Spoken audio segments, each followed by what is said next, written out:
Morning everyone. আজকে হলো next day. So আজকে আমরা যাচ্ছি আজকে সোনমার্গে। সো এখন রেডি হয়ে ব্রেকফাস্ট করে জাস্ট বেরিয়েছি। সো এখন যাবো সোনমার্গ, অনেকক্ষণের রাস্তা। সো ওখানে গিয়ে তোমাদেরকে দেখাবো ওখানকার পরিস্থিতি। শ্রীনগর থেকে সোনমার্গের দূরত্ব প্রায় 2.5 ঘন্টা, অনেকটাই পথ। তাই জন্য আমরা সকাল সকাল মানে ওই 10টা নাগাদ বেরিয়ে পড়েছিলাম। চারপাশে প্রাকৃতিক সৌন্দর্য এতটাই সুন্দর, শ্রীনগর থেকে একটুখানি এগোতে না এগোতেই দেখতে পেলাম চারপাশে বরফে মোড়া পাহাড়ের সারি। কিছুটা পথ এগিয়েই আমরা এই রিভারটা দেখতে পাই। এই রিভারটা ছিল সিন্ধ রিভার। এতটাই সুন্দর এবং ঠান্ডা ছিল, চায়ের এক চুমুক না দিয়ে আর পারলাম না।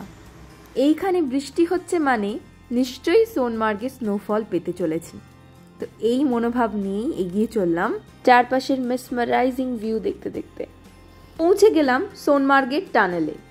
আমাদের ড্রাইভার দাদা আগেই বলে দিয়েছিল যে আপনারা এখন যে সৌন্দর্যটা দেখছেন, এই টানেলটা পেরোলেই কিন্তু একটা আলাদা সৌন্দর্য আপনারা দেখতে পাবেন। তার জন্য কিন্তু প্রস্তুত থাকুন। ঠিক তাই, টানেল শেষ হতে না হতেই চারপাশ খালি সাদা, যেদিকেই তাকাই সেদিকেই সাদা। সত্যিই ভূস্বর্গ, কোথায় চলে এলাম মনে হচ্ছিল এরকম। একটা আলাদাই এক্সাইটমেন্ট কাজ করছিল। কাশ্মীর আমি আগেও এসেছি, কিন্তু এইবারে কাশ্মীর আমি উপভোগ করেছি। পাহাড় আমার অল টাইম প্রিয়, আর পাহাড়ের এইরকম রূপ দেখতে দেখতে নিজেকে যেন হারিয়ে ফেলেছিলাম এই হিমবাহের দেশে। হ্যাঁ, অবশেষে পৌঁছে গেলাম সোনমার্গে। ঠিক তাই, যেমনটা ভেবেছিলাম তেমনটাই পেলাম। স্নোফল হচ্ছে। আমার এক্সাইটমেন্ট ছিল চরম।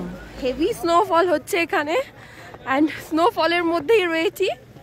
এখন বাইকে করে জাস্ট উপরে এলাম। চারপাশটা পুরো সাদা।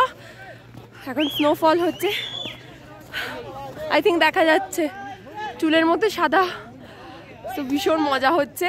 এই হলো চারপাশটার ভিউ। বাবা গাড়িতেই ওয়েট করছিল। আমি, মা আর আমার হাজবেন্ড তিনজন মিলে আমরা পাহাড়ের ওপরে উঠেছিলাম স্নো বাইকে করে। স্নো বাইকের শট নেওয়া হয়নি, কারণ ওরা বলেই দিয়েছিল ফোন খুব সাবধানে, তাই আর বের করিনি। আমি এখন স্লেজে যাচ্ছি। সো হেভি স্নোফল হচ্ছে, অবস্থা ভীষণই, মানে কি বলবো, খুব মজাও হচ্ছে আর ভীষণ ঠান্ডা লাগছে। জান্নাত।